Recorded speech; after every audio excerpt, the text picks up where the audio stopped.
Hi, I'm Karen Hurd. I'm here with the next edition of Asking for a Friend, and I am so delighted to answer this question today. You want to have courage, but you're feeling understandably scared. What do you do? Asking for a friend. Hi, I'm here today with Margie Warrell, and we are talking about her new book, The Courage Gap. And I loved how she says, focus on what you want, not on what you fear. So, Margie, can you just share some practical ways to how do you focus on what you want? Yeah, well, just recognizing, Karen, that our brains are wired for safety. So they're always going to default to what could go wrong, what we don't want to happen, all of the negative spaces and the negative potential futures, which is what creates our anxiety. It's not about exactly where we are now. It's all of our fear casting about the future.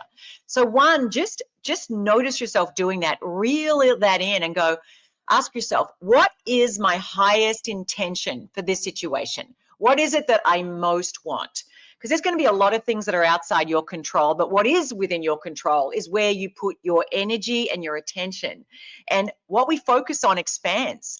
And when we are focused on all the things we don't want and what we're afraid of, it actually consumes all of our mental energy and real estate and actually shuts down our creative faculties and keeps us from being able to see more novel solutions. So just taking a step back and asking yourself, what is it that I most want? What is it I know is within my control and what I can do? And then double down on that. Okay, I love it. I love it. Dr. Amy Edmondson, pioneer psychological safety. She talks a lot about how people are more likely to hold on to a negative experience than a positive one. And so this seems like a real practical way to say, okay, all that's happening and I'm holding on to that, but let me really, and do you suggest people write it down, or how do you suggest they actually do that? Yeah, look, there is a huge power in writing down. And while it's great to type it on a computer or your phone, I have to say there's actually something about the process of writing with a pen on paper that is even more potent still in terms of us just really connecting to the future wanted state. And because fear often dominates our thinking and our actions and our decisions, often in ways that we're not even fully present to, it kind of pulls these invisible strings. Our commitment to a positive future state, to our desired outcome, has to exceed our fear of a negative outcome. Otherwise, fear is going to be governing our decisions. So just being really deliberate, writing it down. What is my highest intention here? What is the positive outcome I want and that I can work toward? Even though there may be a lot of things outside my control, because often what we don't do is fully harness what's within our control and utilize our own agency, because we're giving away our power to all of our fears. And obviously that ends up making us feel more stressed, more stuck, less creative, less resourceful. And we all have a lot more agency in the moment than we generally give ourselves credit for. And fear siphons that agency and siphons that confidence and ultimately just keeps us, suffering more from our imagined worst case scenarios than from actually what's reality. All right. So that first piece of advice, we are going to focus and create a very clear and deliberate vision for what it is you want and to inspire your personal courage from that. Now we're going to talk about failure and what do we get wrong when we think about failure? So Margie, what practical advice do you have here? Yeah, well, the thing we get wrong, Karen, when we talk about failure is there's this sort of old adage and belief that if you want to succeed, you have to fail more. In fact, there's a famous quote by Thomas J. Watson, the former CEO of IBM, who said, to succeed more, you have to double your failure rate.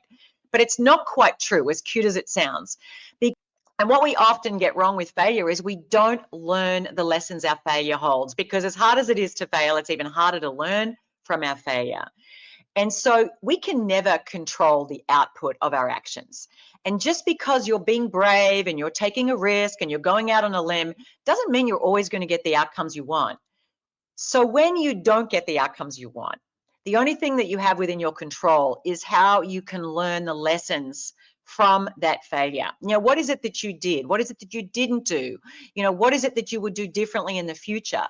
And too often we kind of brush it aside. We don't want to look at it and say, What's the hard lessons in here for me? And that can also include feedback that we don't like as well. We're like, well, I don't know what they're talking about. Well, maybe there's a kernel in there that could help you grow and help you improve. So we can't control the output, but we can always control the input. And when we're open to really looking hard at what the mining the treasure when we trip, like mining the nuggets of gold in the outcomes that aren't the ideal outcomes, it enables us to upgrade the input. And that means putting our ego aside. That means being willing to sometimes, face realities we mightn't like to look at. I really messed up with this. I didn't get enough stakeholders on board. I didn't do homework. I was a little narrow in my thinking. Maybe I was a little arrogant in how I went about things. When we can take on those lessons, really, really learn that with humility and curiosity, it allows us to upgrade the input and do better next time. And that's when we can succeed faster. I love it. And, I really think that it's hard to do because when we're in the middle of something has not gone right, we are immediately on to the next thing and we're going to get this thing right. But it's that taking that beat and taking that pause and, the moment to really reflect in a quiet place after you've gotten through that emotional piece, right? Like, I think you need to have one step away from that, I really screwed this up feeling, right? To be able to get out of your amygdala and do that in a more calm and deliberate way. And so I see that in two ways, right? I see it as an individual, how do you do that for yourself? And then as leaders, how do you create that safe space for your team to do that well at the appropriate time? Yeah, and leaders do that when they share their own failures. And not in a way that is shaming, but in a way that demonstrates their relationship with failure. We know from the work of Marty Seligman, our explanatory style, how we explain our failures, is a huge predictor of future success. And so when a leader just shares, I didn't get this right, but here's what I learned from it. That helps create that safety. It helps distinguish that failure is an event. It's not a person, because failure can be very jarring to our sense of identity. And so when we can demonstrate that I am not my result, not my successes and not my failures, who I am is distinct and independent from that, that actually creates that safety. And as Amy Edmondson, who you mentioned in our last call, shared with me, psychological safety and courage are two sides of the same coin. We cannot build safety for others unless we are demonstrating courage ourselves. It's funny that you say that quote, because she wrote the foreword to our book, Courageous Cultures. And she actually uses that quote in the foreword, that psychological safety and courage are two sides of the same coin. Mark, thank you so much for being with us. Tell people where they can learn more about you.